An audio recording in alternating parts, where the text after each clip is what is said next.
Hello students, मैं चंदन कुमार आपका fundamental classes के यूट्यूब चैनल पर स्वागत करता हूं। आज हम लोग देखेंगे क्लास 10 के चैप्टर 4 क्वाड्रेटिक इक्वेशन के बारे में। Let's start.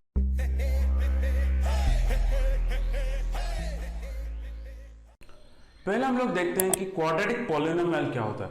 अगर कोई polynomial x square plus b x plus c के फॉर्मेट पे होता है, अगर कोई पॉलिनोमियल है जो कि x square plus b x plus c के फॉर्मेट पे है, तो हम लोग इसको क्या बोलते हैं? हम लोग इसको क्वाड्रेटिक पॉलिनोमियल बोलते हैं। हम लोग इसको क्वाड्रेटिक पॉलिनोमियल बोलते हैं। ओके, चलो यहां पर ए को क्या बोलते हैं? हम लोग यहां पर ए को बोलते हैं coefficient of x square. B को बोलते हैं हम लोग कोफिशिएंट ऑफ एक्स। वहीं पर सी को हम लोग बोलते हैं एक कांस्टेंट टर्म। ओके, चलो क्वाड्रेटिक पॉलिनोमियल क्या होता है? कोई पॉलिनोमियल है x square plus b x plus c, जहां पर ए को बोलते हैं coefficient of x square, b को हम लोग बोलते हैं कोफिशिएंट ऑफ एक्स और सी को हम लोग बोलते हैं कांस्टेंट टर्म। ये क्वाड्रेटिक पॉलिनोमियल होता है। इसका कंडीशंस भी है कि ए कभी जीरो नहीं होना चाहिए। अगर देखिए ए जीरो हो गया तो यानी कि ये टर्म जीरो, अगर ये टर्म जीरो हो गया सिर्फ बचेगा बी एक्स प्लस सी, वो एक लीनियर पॉलिनोमियल कहलाता है। और कंडीशंस क्या है? ए बी और सी सबके सब रियल होना चाहिए, एक रियल नंबर्स होते हैं। अभी हम लोग देखेंगे कि क्वाड्रेटिक इक्वेशन क्या होता है। अगर कोई पॉलिनोमियल है पी एक्स, अगर कोई पॉलिनोमियल है पी एक्स और इसका जो डिग्री है सब डिग्री ऑफ 2, अगर कोई पॉलिनोमियल है और उसका डिग्री 2 है तो हम इसको बोलते हैं एक क्वाड्रेटिक पॉलिनोमियल।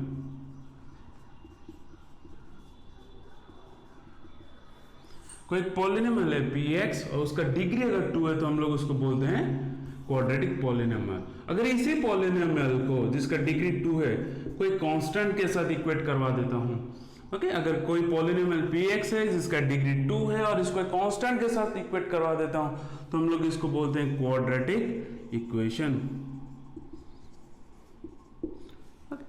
अभी हम लोग ने पॉलिनोमियल का देखा कैसा होता है। पॉलिनोमियल वाला पॉलिनोमियल हम लोग का x square plus b x plus c होता है। वहीं पर इसी पॉलिनोमियल को x square plus b x plus c equal to constant 0 लिख दूं तो हम लोग इसको क्या बोलते हैं? नहीं, क्वाड्रेटिक इक्वेशन कहते हैं। इसको हम लोग क्वाड्रेटिक इक्वेशन बोलते हैं।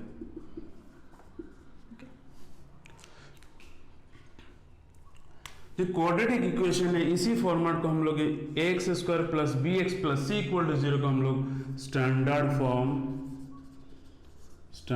फॉर्म ऑफ क्वाड्रेटिक इक्वेशन कहते हैं।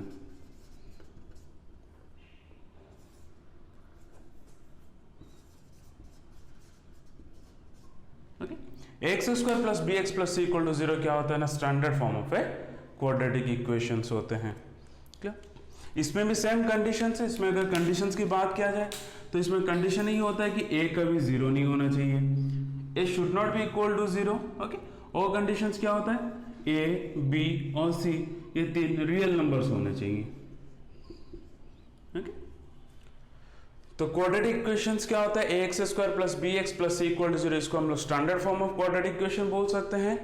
और ए कभी जीरो नहीं होना चाहिए, ए बी सी तीनों रियल नंबर होना चाहिए, ये स्टैंडर्ड फॉर्म होता है। अगर कोई पॉलिनोमियल है और उसका डिग्री 2 है, अगर कोई पॉलिनोमियल है और उसका डिग्री 2 है, अगर उसको कोई कांस्टेंट के साथ इक्वेट करवा देते हैं तो हम लोग उसको क्वाड्रेटिक इक्वेशन कहते हैं। बट ये वाला x square plus b x plus c equal to 0 ये स्टैंडर्ड फॉर्मेट होता है क्वाड्रेटिक इक्वेशंस का। चलिए अब थोड़ा और डिटेल्स पे देखते हैं standard form of quadratic equations क्या होता है। हम लोग अभी बताया कि standard form of the quadratic equation x square plus b x plus c equal to 0 के फॉर्मेट पे होता है, जहां पर ए कभी जीरो नहीं होना चाहिए, ए बी सी तीनों की तीनों रियल नंबर्स होते हैं। यहां पर ए को हम लोग बोलते हैं coefficient of x square. Okay, या इसको दूसरे भी बोलते हैं हम लोग ए को कोफिशिएंट ऑफ क्वाड्रेटिक।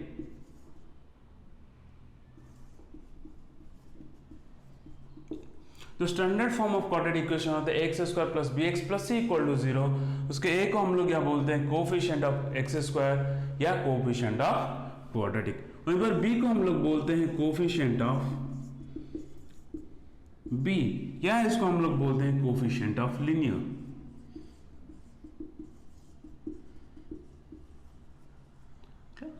जो सी होता है वो एक कांस्टेंट टर्म होता है, c is a constant term.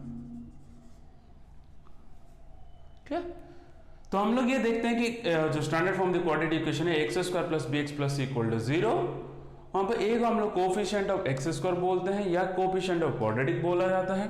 B जो होता है कोफिशिएंट ऑफ एक्स बोला जाता है, बी जो होता है कोफिशिएंट ऑफ एक्स या कोफिशिएंट ऑफ लीनियर को बोलते हैं हम लोग। सी जो होता है कांस्टेंट टर्म कहलाता है। और ये कंडीशन उसका ये क्वाड्रेटिक फॉर्म क्या होता है, ए कभी 0 नहीं होना चाहिए, बी एक्स प्लस सी रियल नंबर होना चाहिए। अगर ए 0 हो गया, अगर ए हम लोग को 0 हो गया, जो x square plus b x plus c है इक्वल टू 0 है, तो ये वाला टर्म 0 हो जाएगा। अगर ये वाला टर्म 0 हो गया, ये बचेगा b x plus c equal to 0, और ये होता है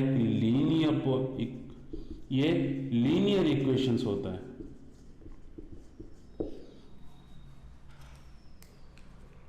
चलिए अभी कुछ एग्जांपल्स डिस्कस कर लेते हैं क्वाड्रेटिक इक्वेशन में। पहला सवाल आपके लिए है कि वो बोला है पहले सवाल पे जॉन और जीवंती के पास 45 मार्बल्स हैं। तो मैं बोल सकता हूं let John have x marbles. उसने बताया था कि जॉन और जीवंती के पास जॉन और जीवंती के पास 45 मार्बल्स है। अगर जॉन के पास x मार्बल्स है तो मैं ये लिख सकता हूं जीवंती के पास 45 माइनस x मार्बल्स होगा। उसके बाद क्वेश्चंस में ये दिया गया था कि ये दोनों ने 5-5 मार्बल लॉस कर दिए, खो दिए। तो अभी जॉन के पास कितना मार्बल होगा, मैं ये बोल सकता हूं जॉन के पास अभी x माइनस 5 मार्बल्स होगा। उसी तरह जीवंती के पास कितना मार्बल होगा, जीवंती के पास 45 माइनस x माइनस 5 मार्बल्स होगा, यानी कि 40 माइनस x मार्बल्स होगा उसके पास। और क्वेश्चन में यह दिया गया है कि जॉन और जीवंती के मार्बल्स के प्रोडक्ट 124 होते हैं। तो आज पर द क्वेश्चन,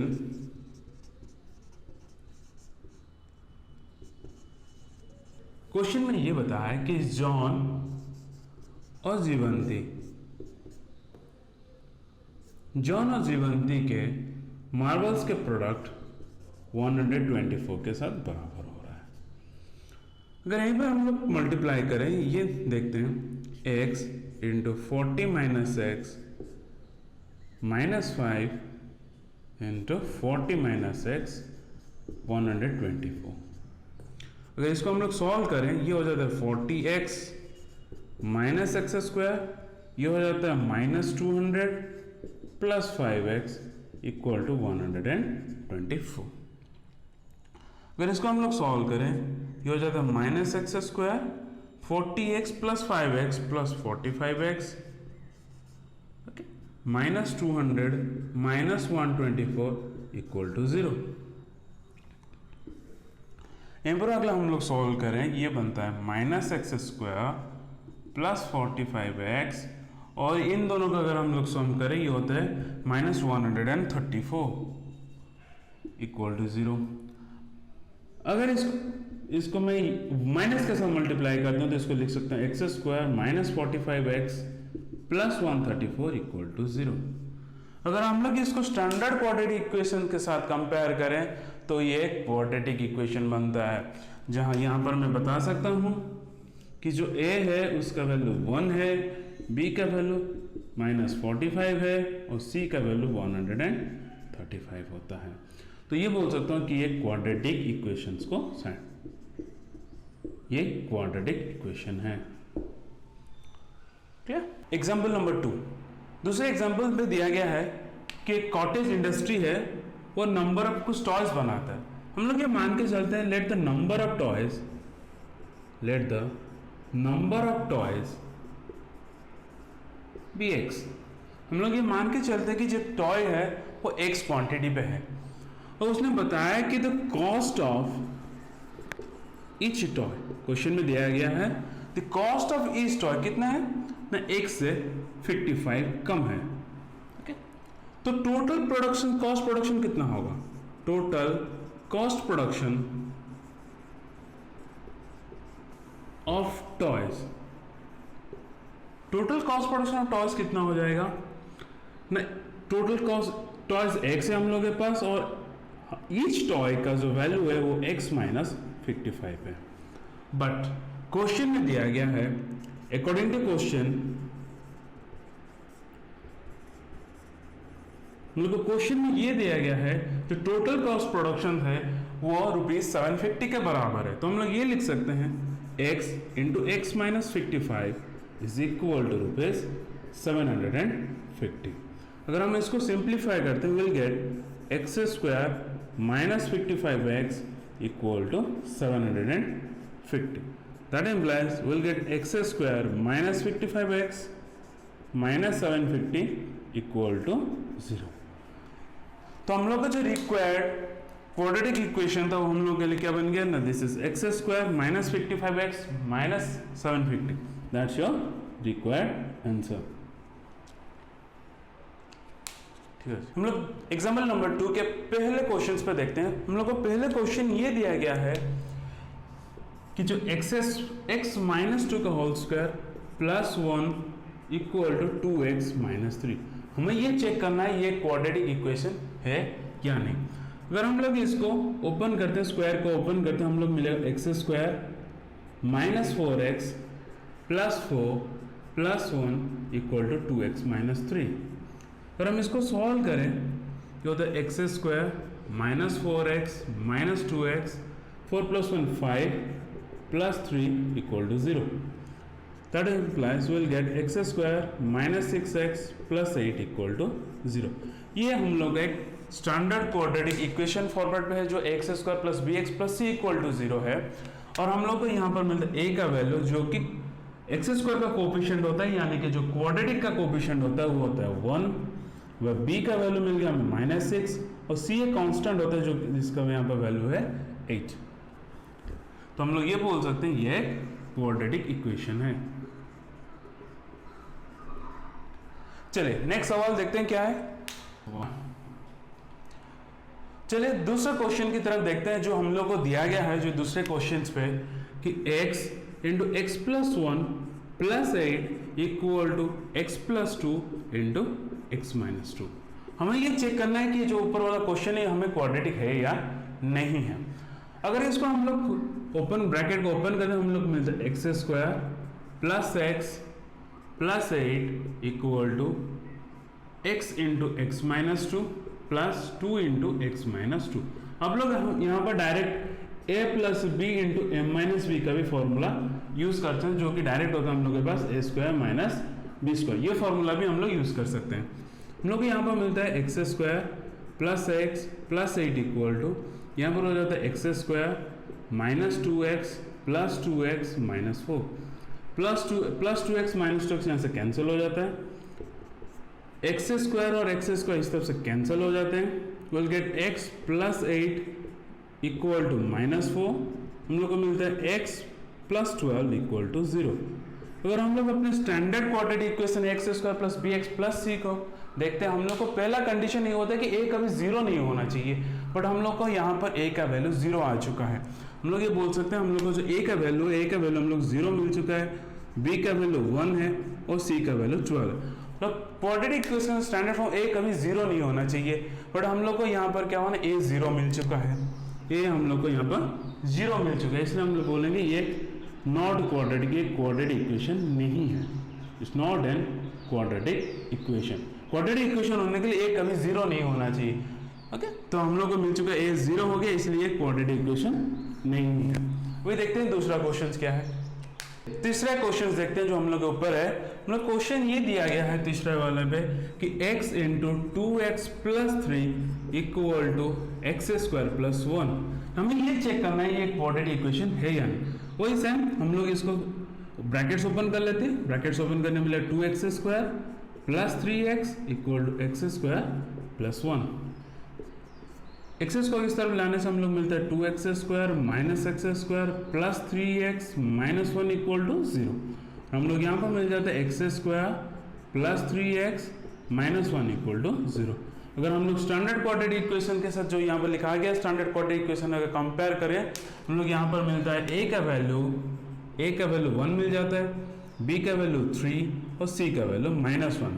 और हम ये बोल सकते हैं ये एक क्वाड्रेटिक इक्वेशन है। This is a quadratic equation. हम देखते हैं दूसरा सवाल क्या है इसका। चलिए देखते हैं। 14 नंबर क्वेश्चन हम लोग के सामने है। जो क्वेश्चन है वो बताया गया कि x + 2 का whole cube equal to x³ - 4। हमें ये बताना है कि ये क्वाड्रेटिक इक्वेशन है या नहीं।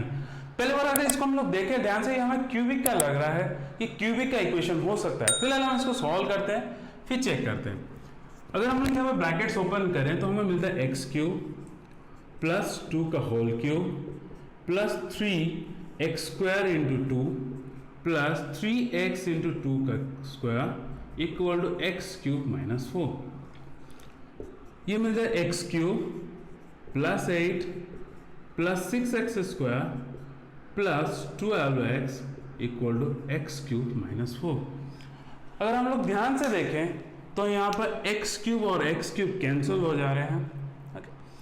फिर we'll get 6x² plus 12x plus 8 plus 4 equal to 0। तो इसको हम लोग सिंप्लीफाई करेंगे, हम लोग आ जाते हैं 6x² plus 12x plus 12 equal to 0। सारे फैक्टर्स कॉमन फैक्टर 2 से हम लोग 2 से डिवाइड कर देते हैं तो we'll get 3x² plus 6x plus 6 equal to 0। फिर भी हम लोग के पास 3 एक कॉमन फैक्टर 3 से डिवाइड कर लेते हैं, x² plus 2x plus 2 equal to 0। अगर हम लोग इसको ध्यान से देखें और standard quadratic equation x² plus bx plus c equal to 0 से कंपेयर करें, हम लोग यहाँ पर मिल जाता है a का वैल्यू 1 है, b का वैल्यू 2 है और c का वैल्यू है 2। तो हम लोग ये बोल सकते हैं ये एक क्वाड्रेटिक इक्वेशन है। ध्यान से देखो, पहले हम लोग का ये क्वेश्चन हम लोग क्यूबिक लग रहा था, बट सॉल्व करने के बाद हमें ये क्वाड्रेटिक इक्वेशन मिल रहा है। तो एक कोशिश रही है कि जो दिखाई देता है वो एक्चुअल में होता नहीं है। क्यूबिक दिखाई दे रहा था पहले, बट हमें सॉल्व करके फाइनली बताना होता है कि क्वाड्रेटिक इक्वेशन है या नहीं है।